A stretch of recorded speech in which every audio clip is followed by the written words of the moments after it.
ఆసక్తితో చేరువచ్చినటువంటి దేవుని పిల్లలైన మీ అందరికీ మన ప్రభువును ప్రియరక్షకుడును అయినటువంటి యేసుక్రీస్తు ప్రభువారి పేరట నా హృదయపూర్వకమైన వందనములు తెలియజేస్తూ ఉన్నాను.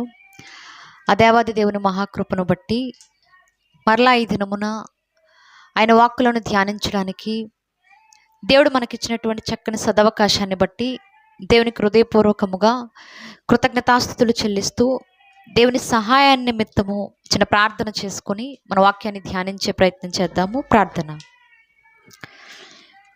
పరిశుద్ధుడు, మహాగణుడు, మహోన్నతుడమైనటువంటి మా కన్న తండ్రి, మీ ఘనమైన నామమునకు, మీ పవిత్రమైనటువంటి ప్రేమకు, మీరు మా పట్ల చూపిస్తూ ఉన్నటువంటి మీ ఉచితమైన అపారమైనటువంటి కృపకు ప్రభువైన క్రీస్తు వారి పేరట మా హృదయపూర్వకమైనటువంటి కృతజ్ఞతాస్తుతులు చెల్లిస్తూ ఉన్నాము తండ్రి. దేవా, ఈ ఉదయకాల సమయంలోనైనా మీ మాటలను ధ్యానించాలని అనే ఆలోచనతో, మా ఆత్మీయ జీవితాలను బలపరుచుకోవాలనే ఆలోచనతో మీ పాదాల సన్నిధిని మేము చేరి ఉండగా మీ సహాయమును మాకు దయచేయండి. మా ఆత్మీయ జీవితానికి ఏ మాటలైతే అవసరమో ఆ మాటల చేత మమ్మల్ని బలపరచండి. మీ పిల్లలతో కలిసి మీ మాటలను ధ్యానిస్తూ ఉండగా సమయోచితమైన జ్ఞానముతో నన్ను నింపి నన్ను నేను కనపరుచుకొనక మిమ్మల్ని మహిమపరిచే ఒక పాత్ర వలె నన్ను వాడుకొనండి. ఈ ఆరాధన అంతటిలోనూ నాయన సమస్త మహిమ ఘనత మీరే పొందుకొని మీ కృపను మాకు తోడుగా ఉంచమని అర్థిస్తూ ప్రభువైన క్రీస్తు వారి పేరట ఈ ప్రార్థన మీకు సమర్పిస్తూ ఉన్నాను మా కన్న తండ్రి. ఆమెన్. మంచిది ప్రియులారా, దేవుడు మనకిచ్చిన ఈ సమయంలో గత వారం మనం ధ్యానిస్తున్నటువంటి విషయం ఏదైతే ఉందో దాన్ని కొనసాగించుకునే ప్రయత్నం చేద్దాము. గత వారం ఏ విషయాన్ని గురించి మనం ఆలోచన చేస్తూ ఉన్నాం? దేవాలయము అనగానే క్రైస్తవ్యంలో కూడా ఇంకా చర్చిల వైపు చూసేటటువంటి ఆలోచన విధానము ఉంది అని మనం మాట్లాడుకుంటూ వస్తున్నాం. ప్రారంభంలో అసలు దేవుని ఆలయంగా ఏ పరిస్థితులు మనకు కనబడ్డాయా అని ఆలోచన చేస్తే, మనుష్య మనుగడ ప్రారంభమైన తొలి దినాలలో భక్తులు కానివ్వండి, మన పూర్వీకులు ఎవరైతే ఉన్నారో వారు కొండల మీద దేవుని సన్నిధిని వెతికినట్లుగా మనం చూసాం.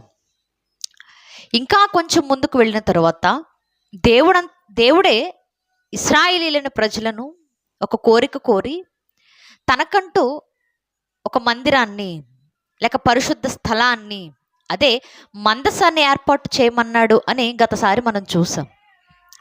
ఆ మందసాన్ని ఏర్పాటు చేసిన తర్వాత ఆ మందసాన్ని ముందు పెట్టుకొని దేవుని ఆలయం మాతో ఉంది, లేక దేవుని ప్రత్యక్షత మాతో ఉంది, మేము ఎక్కడికి వెళ్ళినా దేవుడు మాతో ఉన్నాడు అనే ఆలోచన విధానము ఆనాడు ఇశ్రాయేలు ప్రజల్లో ఉంది అని మనం మాట్లాడుకున్నాం. ఆ తర్వాత చాలా కాలం గడిచిపోయిన తర్వాత దావీదు మహారాజు అనేటటువంటి వ్యక్తి ఈ మందసం ఎక్కడో బయటుండిపోయి దేవుని ఆలయము ఎక్కడో ఎండకు ఎండిపోతూ, వానకు తడిచిపోతూ, మంచుకి పాడైపోతూ ఉన్న పరిస్థితుల్లో ఈ మందసానికి నేను ఒక ఆలయాన్ని ఇవ్వాలి అని ఆలోచన చేసి ఆ ఆలయం కొరకు అన్నీ సిద్ధం చేసి ఆయన కాలం ముగించారు అని మనం జ్ఞాపకం చేసుకున్నాం. ఆ తరువాత అదే కోరిక మేరకు సొలొమోను గారు రావడం, దేవాలయాన్ని కట్టించడం, ఆ బంగారు దేవాలయంలో ఈ మందసాన్ని కూడా ప్రతిష్ఠించడం. ఆనాడు ఎవరైనా సరే యెరూషలేము దేవాలయం వైపు తిరిగి ప్రార్థన చేస్తే ఆ ప్రార్థనకు దేవుడు జవాబిచ్చేవాడు. ఉదాహరణకి దానియేలు గారు కూడా ముమ్మారు యెరూషలేము దేవాలయం వైపు తిరిగి కిటికీ తెరచి ఆ కిటికీలో నుంచి ఆ దేవాలయం వైపు చూస్తూ ప్రార్థన చేయగా ఆయనకు కూడా దేవుడు సమాధానం ఇచ్చాడు. అంటే ఆ ఆలయం చాలా ప్రత్యేకమైంది అని మనం మాట్లాడుకున్నాం. ఇక ఆ తర్వాత మనం ఆలోచన చేస్తే నెబుకద్నెజరు కాలంలో ఆ ఆలయాన్ని కూల్చివేయడం, ఆ ఆలయాన్ని నాశనం చేయడం, అక్కడ ఉన్న బంగారాన్ని అంతా దోచుకొని వెళ్ళిపోవడం, ఈ పరిస్థితులన్నీ చోటు చేసుకున్నాయి. ఇప్పటికి మనం ఒకసారి యెరూషలేము వైపు తిరిగి చూస్తే యెరూషలేము దేవాలయము ఒక చిన్న గోడ ముక్క మాత్రమే మనకు కనబడుద్ది. మీరు కావాలంటే గూగుల్లో సెర్చ్ చేయండి.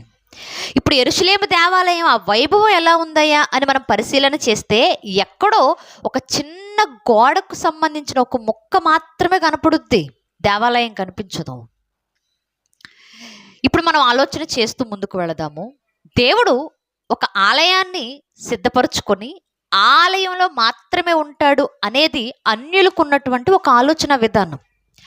ఇదే ఆలోచన విధానం మనకు కొంతవరకు పాత నిబంధన గ్రంథంలో కనబడుతూ వచ్చింది.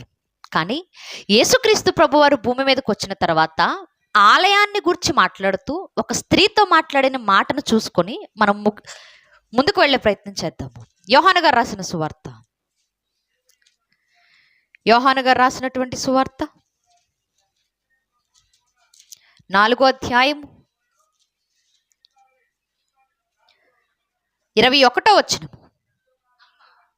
అమ్మా, ఒక కాలము వచ్చుచున్నది, ఆ కాలమందు ఈ పర్వతము మీదనైనను యెరూషలేములోనైనను మీరు తండ్రిని ఆరాధింపరు, నా మాట నమ్ముము. ప్రభువారు సమరయ స్త్రీతో మాట్లాడుతూ ఆయన అంటున్నాడు కదా, అమ్మ ఒక కాలం వస్తుంది. ఆ కాలంలో ఎలా ఉంటుందో తెలుసా? పూర్వం మన పితరులు చూసినట్లుగా పర్వతాల వైపు దేవుని కోసం చూసే కాలం కాదది. పూర్వం సొలొమోను కట్టించిన దేవాలయం వైపు చూస్తూ మన పితరులు ప్రార్థన చేసేవారు, మన పూర్వీకులు బలులు అర్పించేవాళ్ళు. యెరూషలేము దేవాలయం అనేది దేవుని ఉనికి సంబంధించిన స్థలంగా పిలువబడుతూ వచ్చింది. కానీ అది ఆ కాలం. కానీ ఇప్పుడు ఒక కాలము రాబోతుంది. ఆ కాలంలో ఎలా ఉంటుందో తెలుసా? ఆ కాలంలో మీరు పర్వతం మీదే కానీ యెరూషలేములో కానీ తండ్రిని ఆరాధించరు. పూర్వకాలంలో, గత కాలంలో మీరు పర్వతాల మీద ఆరాధించారు దేవుణ్ణి, ఓకే. యెరూషలేములో ఆరాధించారు దేవుణ్ణి, ఓకే. మన పితరులందరూ ఆ దేవాలయ వైపు చూస్తూ ఆరాధన చేశారు. కానీ ఇప్పుడు ఈ కాలంలో, నేను చెబుతున్నటువంటి ఈ కాలంలో పర్వతాల మీద ఆరాధన జరగదిక. యెరూషలేము దేవాలయంలో ఆరాధనలు జరగవిక. మరి ఎక్కడ జరుగుతాయి అంటున్నాడు? మీరు మీకు తెలియని దానిని ఆరాధించువారు, మేము మాకు తెలిసిన దానిని ఆరాధించువారము. ఆరాధన ఎక్కడి నుంచి జరుగుతుందో తెలుసా? ఆత్మతో సత్యముతో జరుగుతుంది అన్నాడు.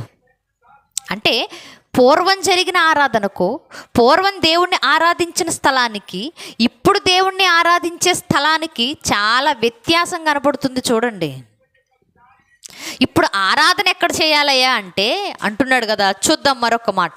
కొరింథీయులకు రాసిన పత్రిక, కొరింథీయులకు రాసిన 2వ పత్రిక 6వ అధ్యాయము 16వ వచనము. కొరింథీయులకు రాసిన 2వ పత్రిక 6వ అధ్యాయము 16వ వచనము. దేవుని ఆలయమునకు విగ్రహములతో ఏమి పొందిక?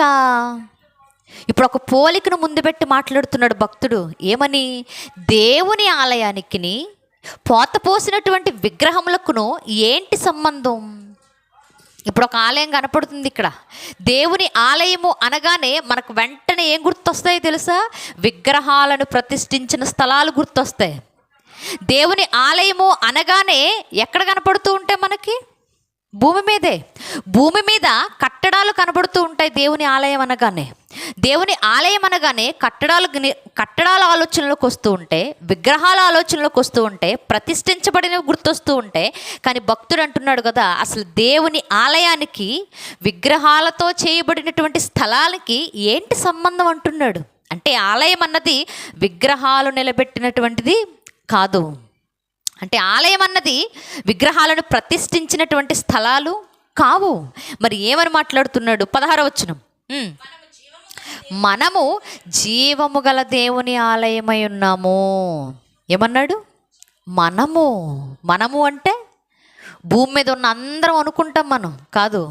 మనము అంటే ఇక్కడ ప్రభువులోనికి బాప్తిస్మం తీసుకున్న వారిని గురించి మాత్రమే మాట్లాడుతున్నాడు. పాపాన్ని విడిచిపెట్టి పరిశుద్ధతలోనికి అడుగులు వేసిన వారిని గూర్చి మాత్రమే మాట్లాడుతున్నాడు.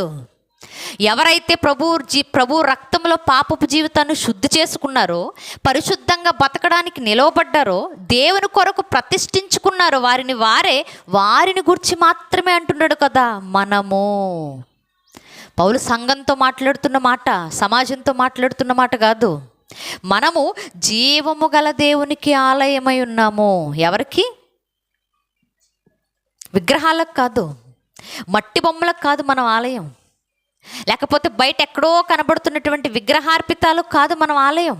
జీవము కలిగిన దేవుడు ఈ భూమిని పుట్టించి ప్రతి దానిని నడిపిస్తున్నటువంటి జీవము కలిగిన ఆయనకు ఈ 6 అడుగుల దేహంతో ఉన్న మనము ఒక ఆలయంగా కనబడుతున్నాం అంటున్నాడు. అంటే దేవుని ఆలయం ఎక్కడుందయ్యా అంటే మన చర్చిల వైపు చూడాల్సిన పని లేదట. అద్దం ముందుకు వెళ్ళి మన దేహాల వైపు మనం చూసుకోవాలంటున్నాడు. మనము దేవునికి ఆలయమై ఉన్నాము. నిజంగా ఈ మాట అసలు ఎంత విచిత్రంగా ఉందో ఆలోచించండి. ఈ సర్వ సృష్టిని పుట్టించినటువంటి ఆయన ఈ సృష్టిలో పుట్టినటువంటి మనలో జీవించాలనుకుంటున్నాడు అంటే అసలు దీన్ని ఎంత శుభ్రంగా ఉంచుకోవాలి, దీన్ని ఎంత పవిత్రంగా ఉంచుకోవాలి. మనకు చర్చి కనపడుతుంది అనుకోండి, చెప్పులు వేసుకొని ఈజీగా వెళ్ళిపోతామా? మనం చచ్చిన వెళ్ళం. ఎందుకు?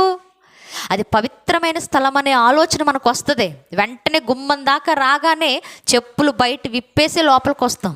ఎందుకంటే ఇది పవిత్రమైన స్థలం, ఇక్కడ చెప్పులు వేసుకోకూడదు, ఎక్కడెక్కడో తిరిగి వచ్చిన చెప్పులు ఇవి, ఇక్కడ ఉండకూడదు అనే సెన్స్ పనిచేద్దాం మనకి. అవునా? అవును. చర్చిలోకి వచ్చినప్పుడు ఇష్టం వచ్చినట్లుగా కూర్చుంటాము మనం? అస్సలు కూర్చోం. చాలా క్రమంగా పద్ధతిగా కూర్చుంటాం. ఎందుకు? ఇది దేవాలయం అనే ఆలోచన మన మనసులో ఉంటుంది కాబట్టి. చర్చిలోకి వచ్చినప్పుడు చక్కగా బూతులు మాట్లాడుకుంటూ పక్కన వాళ్ళతో టైంపాస్ చేస్తామా? అస్సలు చెయ్యం.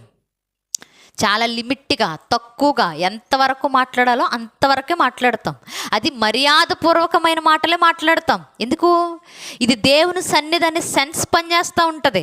ఒక ఆలయంలోకి వచ్చినప్పుడే ఇలా ఉండాలి అనే ఆలోచన మనకున్నప్పుడు మరి దీనినే దేవాలయం అంటున్నాడే దేవుడు, మరి దీన్ని ఎంత శుభ్రంగా ఉంచుకోవాలి, దీన్ని ఎంత పవిత్రంగా ఉంచుకోవాలి, మన దేహాన్ని ఎంత పరిశుద్ధంగా దేవునికి నిలబెట్టాలి. ఎలా నిలబెట్టాలో కింద చెప్తున్నాడు కదా, చూద్దాం ఒక్కసారి. అందుకు దేవుడు ఇలాగూ సెలవిచ్చుచున్నాడు, నేను వారిలో నివసించి సంచరింతును, నేను వారి దేవుడినై యుందును, వారు నా ప్రజలై యుందురు. కావున మీరు వారి మధ్య నుండి బయలువెడలి ప్రత్యేకముగా ఉండుడి. చాలు. ఎవరైతే నా దేహం దేవునికి ఆలయం అని గుర్తెరుగుతారో, ఎవరైతే నా శరీరము దేవుని కొరకు నిలవబెట్టినటువంటి దేవాలయం అని గమనిస్తారో వాళ్ళు ఈ దేవాలయాన్ని ఎలా ఉంచుకోవాలో చెప్తున్నాడు. ఈ దేవాలయాన్ని దేవునికి ఆలయంగా ఎలా ప్రతిష్ఠించుకోవాలో చెప్తున్నాడు. ఏమనంటున్నాడు? దేవుడు ఒకనాడు ఇశ్రాయేలీలతో ఏ మాట అయితే చెప్పాడో, నేను వారిలో నివసించి సంచరింతును, నేను వారి దేవుడినై ఉందును, వారు నాకు పిల్లలై ఉందురు అనే మాట ఒకనాడు ఇశ్రాయేలీలకు చెప్పిన మాట నిర్గమకాండములో. కానీ ఇప్పుడు అదే మాట క్రైస్తవులతో, సంఘంతో కూడా మాట్లాడుతున్నాడు. నేను మీలో సంచరించాలనుకుంటున్నాను, నేను మీతో ఉండాలనుకుంటున్నాను, నేను మీలో ఉండాలనుకుంటున్నాను. కాబట్టి నాకు ఆలయంగా మీ దేహాలను ప్రతిష్ఠించుకోండి, నాకు ఆలయంగా మీ శరీరాలను శుద్ధి చేసుకోండి, నాకు ఆలయంగా మీ మనస్సులను ప్రతిష్ఠించండి అని మాట్లాడుతూ, అయ్యా ఇది ఎలా జరుగుతుంది, నా దేహాన్ని నీకు దేవాలయంగా నేను ఎలా మార్చగలను అంటే కింద చెప్తున్నాడు కదా, మీరు వారి నుండి బయలువెడలి ప్రత్యేకంగా ఉండండి అన్నాడు.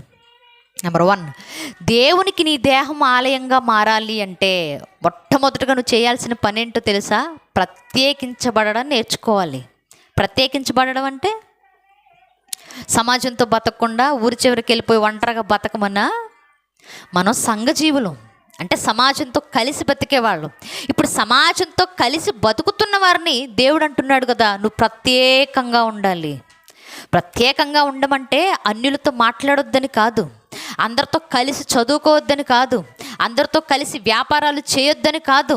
నీ వ్యాపారాలు, నీ పనులు అవన్నీ ఎలా ఉన్నా నీ జీవిత శైలి మాత్రం స్పెషల్గా ఉండాలి.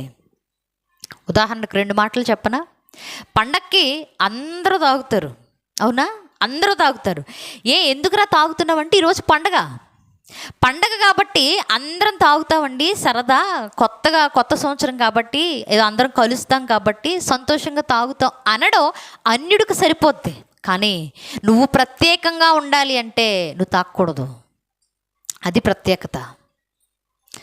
అందరూ సినిమాకి వెళ్తున్నారు, సరదాగా బాగుందంట సినిమా, అందరూ చూసి వచ్చేస్తున్నారు, మనం కూడా వెళ్దాము అని అన్నారు అనుకోండి ఎవరైనా, అందరూ వెళ్ళినా నువ్వు వెళ్ళకూడదు. అది ప్రత్యేకత. అంటే ప్రత్యేకించబడడం అన్న మాటకు అర్థం ఏంటో తెలుసా? పాపము నుండి నువ్వు ప్రత్యేకంగా బతకాలి. లోకంలో పాపం ఉందని తెలుసు, ఆ లోకంలోనే మనం బ్రతుకుతున్నామని తెలుసు. బ్రతుకుతూ ఉన్నా ఆ పాపం నీ లోపలికి రాకుండా నువ్వు ప్రత్యేకంగా బతకడాన్ని స్పెషాలిటీ అంటారు. నలుగురితో బతికేస్తున్నావు అనుకో, నీకు పెద్ద ప్రత్యేకత లేదు. కానీ అందరూ తప్పు చేస్తున్నా నువ్వు తప్పు చేయకుండా నిలబడడంలో నీ ప్రత్యేకత ఉంటుంది. అందరూ లంచం తీసుకుంటున్నా నువ్వు తీసుకోకుండా బ్రతకడమే ప్రత్యేకత. అందరూ తాగేస్తూ ఉన్నా నువ్వు తాగకుండా ఉండడమే బ్రతకత. అందరూ ఎలా పోతున్నా సరే నువ్వు మాత్రం భయభక్తులతో ఒళ్ళు దగ్గర పెట్టుకొని బ్రతకడం ప్రత్యేకత. అది అంటున్నాడు కదా దేవుడు. నేను నీకు ఆలయంగా, నువ్వు నాకు ఆలయంగా ఉండాలి అంటే, నేను నీలో సంచరించాలి అంటే నీలో ప్రత్యేకత అనేది ఒకటి ఉండాలి, స్పెషాలిటీ అనేది ఒకటి ఉండాలి. చెడును అసహించుకొని పాపాన్ని ఒప్పుకోకుండా పాపాన్ని విడిచిపెట్టేసి బతకగలిగే స్టామినా నీకు ఉండాలి అన్నాడు. అది ప్రత్యేకత. ఇంకా ఏమంటున్నాడు? ప్రత్యేకముగా ఉండుడి, అపవిత్రమైన దానిని ముట్టకుడని ప్రభువు చెప్పుచున్నాడు. ఏమంటున్నాడు? అపవిత్రమైన వాటిని ముట్టుకోవడానికి కూడా నువ్వు ముట్టుకోకూడదట. ఒకసారి ఆగుదాం. అపవిత్రమైనవంటి ఏంటి? మన వస్త్రాలా, మన వస్తువులా, మన పరికరాల, మనం ఏవైతే వాడుకుంటామో వాటికి సంబంధించినయా? మరి ఏంటి అపవిత్రమైనవంటే? చెప్పాలి. టిఫిన్ చేశారా? స్పందించండి. అపవిత్రమైన వాటిని నువ్వు అసలు ముట్టుకోవడానికి కూడా వీల్లేదన్నాడు. ఏంటి అపవిత్రమైనవంటే? కొంతమందికి ఒక ఆలోచన ఉంటుంది. ఏంటో తెలుసా? చాలామంది మన ఇంట్లో ఎవరైనా చనిపోయారు అనుకోండి, వాళ్ళ బట్టలు ముట్టుకోరు. ఎందుకు? అపవిత్రమైపోయాయి, ముట్టుకోకూడదు అంటుంటారు. నిన్నటిదాకా ఉన్న బట్టలు ఇవాళ అపవిత్రమైపోయాయా? మరి కొంతమంది పాత్రలు, కొంతమంది చనిపోయిన వాళ్ళ ఇంట్లో గ్లాస్తో మంచినీళ్ళు ఇచ్చినా తాగరు. ఎందుకు? వాళ్ళ ఇంట్లో చచ్చిపోయారండి, మనమేం ముట్టుకోకూడదు. ఎందుకు? అపవిత్రం అయిపోయి. అంటే మనిషి చావన్నది ఇళ్ళంతటిని అపవిత్రం చేసేసిందా? అపవిత్రమైనవి ఏంటయ్యా అంటే మన కంటికి కనబడే వస్తువులు, వస్త్రాలు మాత్రమే అనుకుంటున్నాం. కానీ అసలు అపవిత్రమైనవి ఏంటో చెప్తున్నాడు కదా బైబిల్లో. చూద్దాం ఒకసారి ఒక మాట. మార్కు గారు రాసిన సువార్త 7వ అధ్యాయము 20వ వచనము. మార్కు గారు రాసిన సువార్త 7వ అధ్యాయము 20వ వచనము. మనుషుని లోపలి నుండి బయలు వెళ్ళునది మనుష్యుని పరుచును. లోపలి నుండి అనగా మనుష్యుల హృదయములో నుండి దురాలోచనలను, జారత్వములను, దొంగతనములను, నరహత్యలను, వ్యభిచారులను, లోభములను, చెడుతనములను, కృత్రిమమును, కామ వికారమును, మత్సరమును, దేవదూషణియు, అహంభావమును, అవివేకమును వచ్చును. ఈ చెడ్డవన్నీ లోపలి నుండి బయలువెళ్ళి మనుష్యుని అపవిత్రపరుచునని ఆయన చెప్పెను. ఏమంటున్నాడు? అరే నాయన, అపవిత్రమైంది ముట్టుకోకూడదంటే మీరు పొరుగువారి వస్త్రాలు ముట్టుకోవడం ఆపేస్తున్నారు. చనిపోయిన వారి ఇంట్లో పాత్రలు ముట్టుకోవడం మానేస్తున్నారు. అది కాదు అపవిత్రమైంది. అవి మనిషిని అపవిత్రం చెయ్యు. బయట నుండి మనిషి లోపలికి వెళ్ళే ఆహార పదార్థాలు కూడా ఆ మనిషిని అపవిత్రపరచలేవు అన్నాడు. మరి ఏవయ్యా మనిషిని అపవిత్రపరిచేది అంటే నీ హృదయంలో పుట్టే ఆలోచనలు నిన్ను అపవిత్రపరుస్తాయి. అదే అన్నాడు కదా, దురాలోచనలు ఎక్కడి నుంచి వస్తున్నాయట? ఇవి బయట నుంచి లోపలికి వెళ్ళట్లా, లోపల నుండి బయటకు వస్తున్నాయి. నీ హృదయంలో పుట్టేటటువంటి ఆ దురాలోచనలు ఏవైతే ఉన్నాయో వాటిని రాకుండా నియంత్రించు.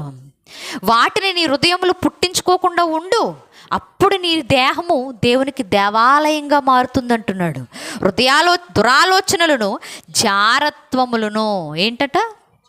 నీ హృదయంలో జారత్వము సంబంధించిన ఆలోచనలు కానీ, నీ శరీరానికి సంబంధించినటువంటి ఆ జారత్వపు క్రియలు కానీ అసలు నీ శరీరంలో, నీ దేహంలో, నీ హృదయంలో అసలు ఆలోచనే పెట్టుకోకన్నాడు. జారత్వం అంటే ఏంటో తెలుసా? వివాహానికి ముందు ఇష్టం వచ్చినట్లుగా శరీరాన్ని అప్పగించేసుకుని బతికితే దాన్ని జారత్వం అంటారు.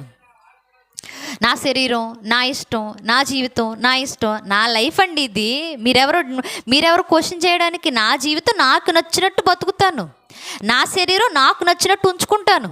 నా శరీరం నాకు నచ్చినట్టుగా కనుపరుచుకుంటాను అన్నట్లుగా మాట్లాడుతున్నావంటే వివాహ బంధానికి ముందే నీ జీవితం, నీ శరీరం పాడైపోతే దానిని జాగ్రత్త అన్నాడు. అలాంటివి అసలు నీ శరీరంలో ఎక్కడ జరగకూడదు అన్నాడు. ఒకవేళ జరుగుతూ ఉందా, నీ దేహం ఏనాడో దేవునికి దేవాలయంగా పాడైపోయింది, దేవాలయంగా లేదు దేవునికి.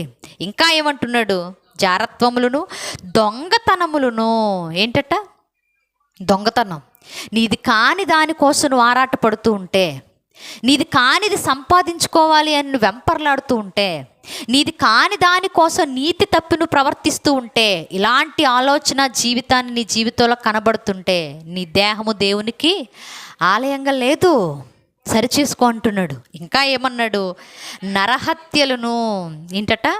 నరహత్య. పూర్వం కత్తి తీసుకొని ఎవరినైనా చంపేస్తే నరహత్య, కానీ ఇప్పుడు నీ మాటల వల్ల ఒక మనిషి చచ్చిపోవాలని నిర్ణయం తీసుకుంటున్నాడు అనుకో, నువ్వు నరహత్య చేసేసినట్టే. అంటే కత్తిపోటు లాంటి మాటలతో ఒక మనిషిని నువ్వు ఆత్మీయంగా చంపేస్తున్నావు అంటే నీ శరీరంలో నుండి, నీ నాలుక ద్వారా వచ్చిన మాటల వలన నీ శరీరం ఏమైపోయింది? దేవునికి అపవిత్రమైనదిగా కనబడుతూ ఉంది, దేవాలయంగా కనిపించట్లేదు. ఇంకా ఏంటంటున్నాడు, నరహత్యలను, వ్యభిచారములను. జారత్వం అంటే వివాహానికి ముందు శరీరాన్ని పాడు చేసుకోవడం. వ్యభిచారం అంటే వివాహం అయిపోయిన తర్వాత నీ భర్తకు కాకుండా, నీ భార్యకు కాకుండా పొరుగువానికి నీ దేహం మీద అధికారం ఇచ్చావు అంటే అది జారత్వంతో సమానం. అదే అంటున్నాడు కదా, జారత్వ క్రియలు నీలో కనబడుతూ ఉంటే, జారత్వపు సంబంధమైన ఆలోచనలు నీ హృదయంలో కనబడుతూ ఉంటే నీ దేహము అపవిత్రమైపోయింది, దేవాలయంగా లేదు నాకు అంటున్నాడు దేవుడు. ఇంకా ఏమన్నాడు, వ్యభిచారములను, లోభములను. లోభం అంటే ఏంటి? లోభం అంటే ఏంటి? కొంతమందికి కడుపు నిండా తినడానికి కూడా మనసు రాదు. ఎంతసేపు సంపాదించావా, దాచుకున్నావా, కూడబెట్టుకున్నావా, ఇంకింతే. మరి తిన్నావా, ఏమైనా సంపాదించిన దానిలో మనం ఎవరికైనా సహాయం చేసామా, ఇలాంటి ఆలోచనలు ఉండవు. దాన్ని లోభత్వం అంటాం. అంటే మనమో పెట్టుకోము, ఎదుటోడికి పెట్టం. ఇప్పుడు అలాంటి ఆలోచన విధానం కూడా వాక్యం దగ్గర సరైనది కాదంటున్నాడు. లోభి ఏం చేస్తాడట? చివరికి నాశనం అయిపోతాడని కనపడుతూ ఉంది. అందుకే లోభములను, చెడుతనములను.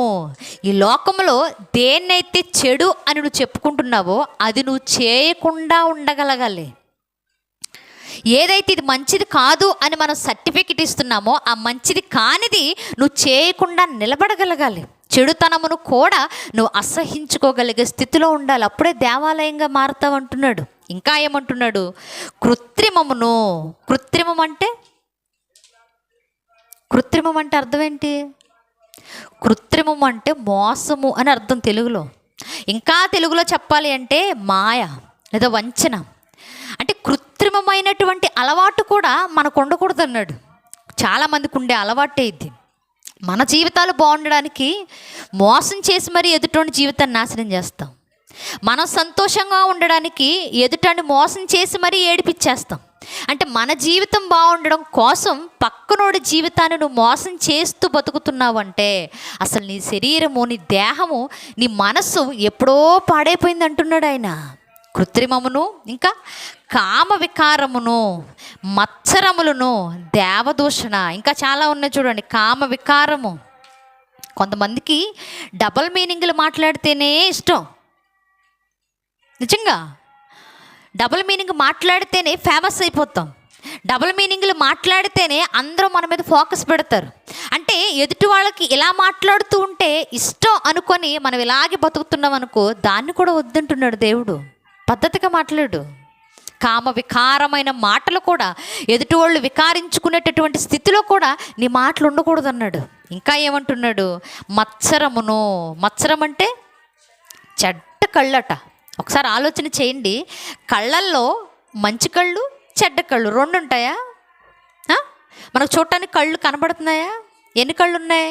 రెండు ఉన్నాయి. ఇదొకటి రెండు కళ్ళు. ఈ రెండు కళ్ళల్లో అంటున్నాడు కదా, చెడ్డ కళ్ళు కూడా ఉన్నాయి అన్నాడు. అంటే ఒకటి చెడ్డది ఒకటి మంచిది అని కాదు, మనం చూసే చూపు ఎలా ఉంది. కొంతమంది చాలా మంచిగా చూస్తారు, కొంతమంది చూస్తూ ఉంటేనే కనిపెట్టవచ్చు వీళ్ళు ఎలాంటి ఉద్దేశంతో చూస్తున్నారు. చూస్తూ ఉన్నప్పుడే మనం వెంటనే అంచనా వేయచ్చు వీళ్ళు మంచివాళ్ళు కాదు అని, వీళ్ళు చూసే విధానం సరిగా లేదు అని.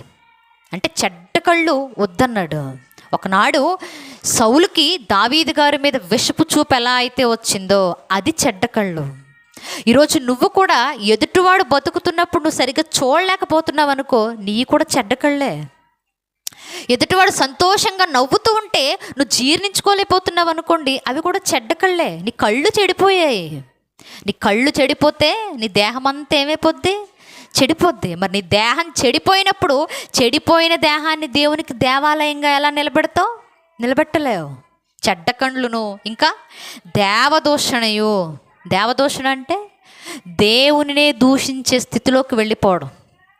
కొన్నిసార్లు క్రైస్తవులు అని చెప్పుకుంటున్న మనం కూడా ఇలాంటి స్థితిలోకి వెళ్ళిపోతూ ఉంటాం. మన ఇంట్లో ఎవరైనా చనిపోయారు అనుకోండి, వెంటనే మనం అనే మాట ఏంటి? దేవుడికి నేనే దొరికానా, మా ఇల్లే దొరికిందా అంటే పక్కనోళ్ళ ఇంట్లో జరిగితే నీకు సంతోషమా? పక్కనోడు కుటుంబంలో ఎవరైనా చచ్చిపోతే నీకు సంతోషమా?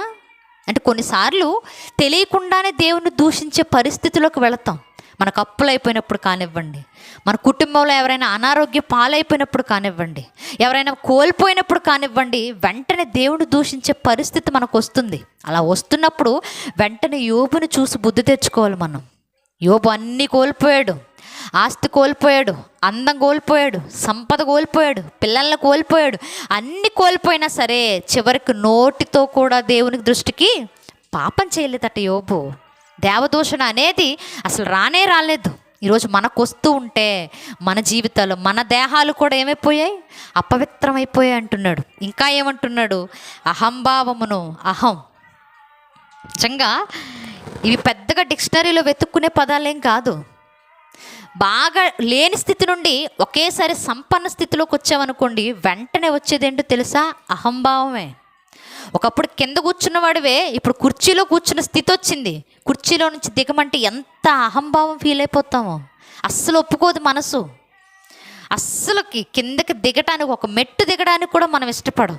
దాన్ని కూడా దేవుడు వద్దంటున్నాడు. నువ్వు ఏ స్థితికి వెళ్ళినా ఎక్కడి నుంచి వెళ్ళావో గుర్తుపెట్టుకో అంటున్నాడు. అహంభావమును, ఇంకా అవివేకమును వచ్చును.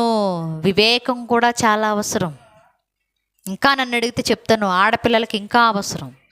వివేకంతో ప్రవర్తించడం, వివేకంతో మాట్లాడడం, వివేకంతో పనులు చేయడం, వివేకంతో నడుచుకోవడం ఈ హృదయంలో నుంచి చాలా గొప్పగా రావాలని కోరుకుంటున్నాడు. కానీ ఏమొస్తున్నట? అవివేకం వస్తుందన్నాడు. ఇవన్నీ ఎక్కడి నుంచి వస్తున్నాయి? బయట నుంచి లోపలికి వెళ్ళట్లా, హృదయంలో నుండే వస్తున్నాయి. ఇవన్నీ మనుష్యుని అపవిత్రపరుచునని ఆయన చెప్పెను. ఒక మనిషిని ఏం అపవిత్రం చేస్తున్నాయట? అహంభావాలు, మత్సరములు, దొంగతనములు, జారత్వములు, దురాలోచనలు, వ్యభిచారములు, కృత్రిమములు, ఇవన్నీ హృదయంలో నుండి బయటకు వచ్చి నీ శరీరాన్ని పాడు చేస్తున్నాయి. హృదయంలో పుట్టి నీ హృదయాన్ని పాడు చేస్తున్నాయి. కాబట్టి ఈ అపవిత్రమైన వాటన్నిటి జోలికి నువ్వు పోకుండా ఉండు అన్నాడు భక్తుడు. వీటన్నిటిని నువ్వు ముట్టుకోకు, వీటన్నిటిని నువ్వు అనుసరించుకో, వీటన్నిటిని నువ్వు దూరంగా విసర్జించినప్పుడే నీ దేహము దేవునికి దేవాలయంగా మారుతుంది అన్నాడు. నిజంగా మన మనసులో ఇవన్నీ ఉన్నాయనుకోండి, దేవుడు ఉండడానికి స్థలం ఉంటుందా? అందుకే భక్తుడు అన్నాడు కదా, హృదయం అనే తలుపు వెలుపల నుంచొని తడుతూ ఉన్నాడట, తీస్తే వద్దామని. తీయడానికి మనసు వస్తూ ఉన్నా తీసిన తర్వాత ఇక్కడ ఖాళీ లేదనుకోండి, ఎక్కడుండాలి దేవుడు? శరీరంలో జారత్వం ఉందనుకోండి, దేవుని ఉంచగలవా? ఆలోచనలో దురాలోచనలు ఉన్నాయనుకోండి, దేవుని ఉంచగలవా? మన శరీరంలో ఉంచలేం. ఇప్పుడు జరుగుతున్నది ఏంటో తెలుసా? దేవాలయాల్లో దేవుడు ఉండడయ్యా అని మాట్లాడుతూ ఉంటే, నా హృదయంలో ఖాళీ లేదు ప్రభువా, నా శరీరం శుద్ధిగా లేదు ప్రభువా, నిన్ను ఇక్కడికి తీసుకువచ్చే ఉద్దేశం లేదు ప్రభువా, నువ్వు దేవాలయంలో గోడల మధ్య ఉండిపో అని దేవాలయంలో ఆయన ఉంచుతున్నాము. ఆయనకు నచ్చినవన్నీ మన హృదయంలో ఉంచుకుంటున్నాం. అందుకే అంటున్నాడు కదా, నేను మీతో నివసించి సంచరించి మీతో ఉండాలనుకుంటున్నాను. కాబట్టి మొదట నీ హృదయాన్ని శుద్ధి చేసుకో. నీ హృదయం అపవిత్రమైపోయింది కాబట్టి నీ హృదయాన్ని పవిత్రపరచుకో. నీ శరీరం పాడైపోయింది కాబట్టి నీ శరీరాన్ని శుద్ధి చేసుకున్నప్పుడే నేను నీలో నివసిస్తాను. నువ్వు నాకు ఆలయంగా ఉంటావు, నేను నీకు దేవుడినై ఉంటాను, మీరు నాకు ప్రజలుగా పిల్లలుగా ఉంటారు అని మాట్లాడుతున్నాడు. నిజంగా ఈరోజు ఆలోచన చేద్దాం, ఎంతమంది హృదయాలు దేవునికి దేవాలయాలుగా మార్చుకుంటున్నాం మనం. దేవాలయం అనగానే ఎక్కడో చర్చిల వైపు చూస్తాం, సన్నిధి వైపు చూస్తాం, మైకు మోగే వైపు చూస్తాం, లేక దేవాలయం అనగానే ఎక్కడో కట్టడాలను ఎత్తుక్కుంటున్నాం తప్ప నా దేహం దేవునికి ఆలయం, దీన్ని శుద్ధిగా ఉంచుకోవాలి, ఎక్కడే ఉంటాడు దేవుడు అనే ఆలోచన క్రైస్తవ్యంలో ఎంతమందికి వస్తుంది? నా హృదయం దేవునికి దేవాలయము, దీన్ని శుద్ధిగా ఉంచుకుంటే ఇందులో ఉండాలనుకుంటున్నాడు ఆయన అని హృదయాన్ని శుద్ధి చేసుకునే ఆలోచనలు ఎంతమందికి వస్తున్నాయి? రావట్లా. ఆలయాలు అనగానే కట్టడాల వైపు చూస్తున్నాం, మన జీవితాలను పాడు చేసుకోవడం ముగించేస్తున్నాం. నిజంగా ఆలోచన చేద్దాం ప్రియులారా. దేవుడు ఉండాలనుకుంటున్నది మన శరీరాలలో, దేవుడు ఉండాలనుకుంటున్నది మన హృదయాలలో, దేవుడు నివసించాలనుకుంటున్నది మనతో కలిసి. మనం ఎప్పుడైతే అపవిత్రమైన వాటిని ముట్టుకోకుండా